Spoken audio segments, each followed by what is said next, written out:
growing field. Outreach is very important. Advocacy for librarians, libraries, archives, museums. We have to do it in this 21st century library world. And there are many names for it: user engagement librarian, outreach librarian, student experience librarian.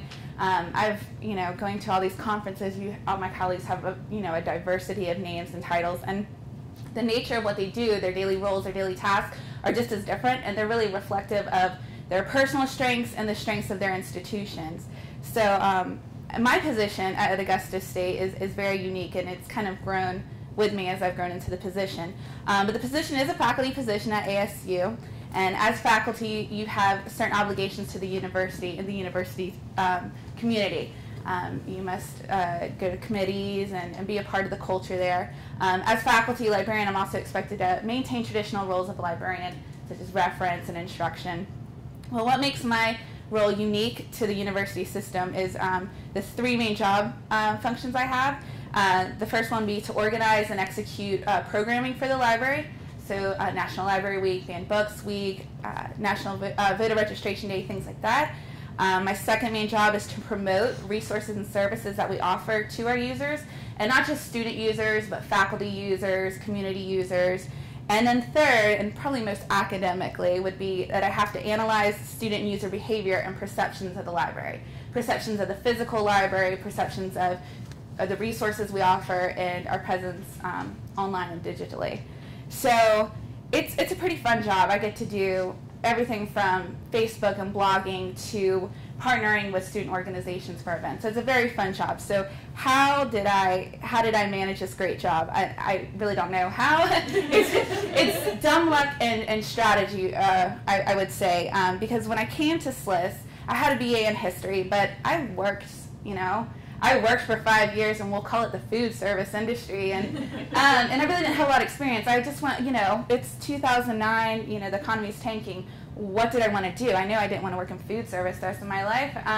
But what did I love? I loved the research process. And as a historian, I spent a lot of time in the archives and libraries. So I came here with no experience of what SLIS entailed. And really, in my first semester here, it was my ideas of archives and librarians were transformed.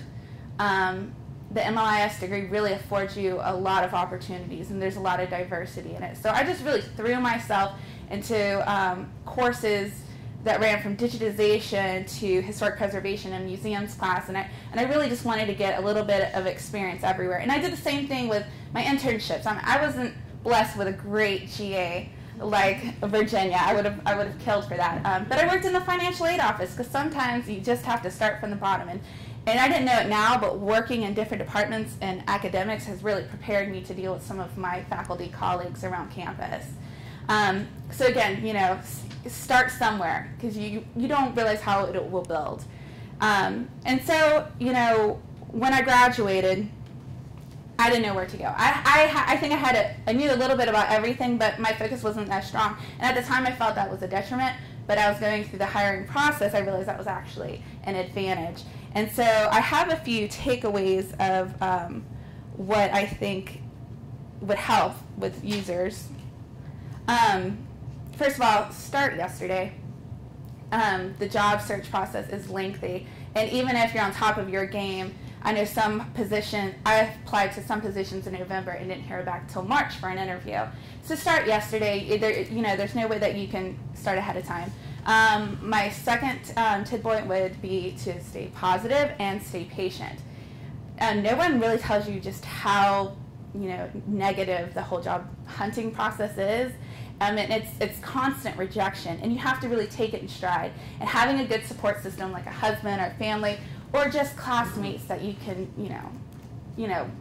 talk to about the process. You have to stay positive. I was blessed with a relatively short timeline from when I graduated to when I got my position. But even in that short time, it's dogging, and it just wears you out, and you really become depressed in the process. So just stay positive, because you'll get that job that you're meant to get. Third, I would say, is along the work ethic lines. You really have to treat the job searching process as a job. You need to take time out of your week, whether it's 8 hours one day or just 30 minutes one day, and really take the time to patiently go through the job searching process, because you really need to, each application, each resume, and each cover letter, which you probably know, needs to be different. And I think that's where my strategy comes into place. For this current position, they really did not need to know that I, wrote this art history paper in 2008. That didn't really relate to the position. But my TA experience in the art history department, it helps because I have a teaching position. I'm an instructor. So really, curtailing your resume to fit that position and what they would want to hear is the best piece of advice I can give you. Because I went on 4 or 5 interviews in that short time, and each position was different, from librarian assistant position to a visual resource management position. And so you really got to take the time to do that. My next piece of advice would be about interviews.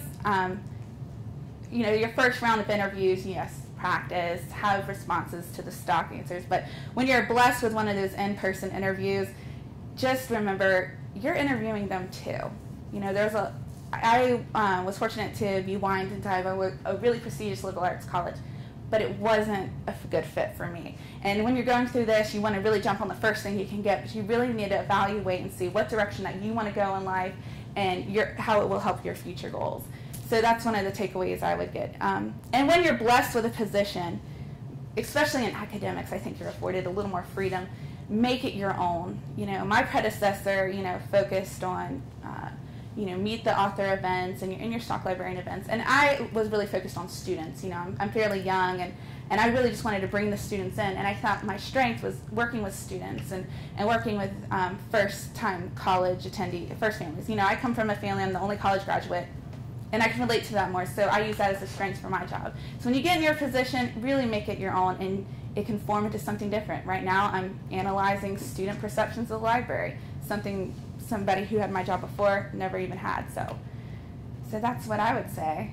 But it's good and fun. So.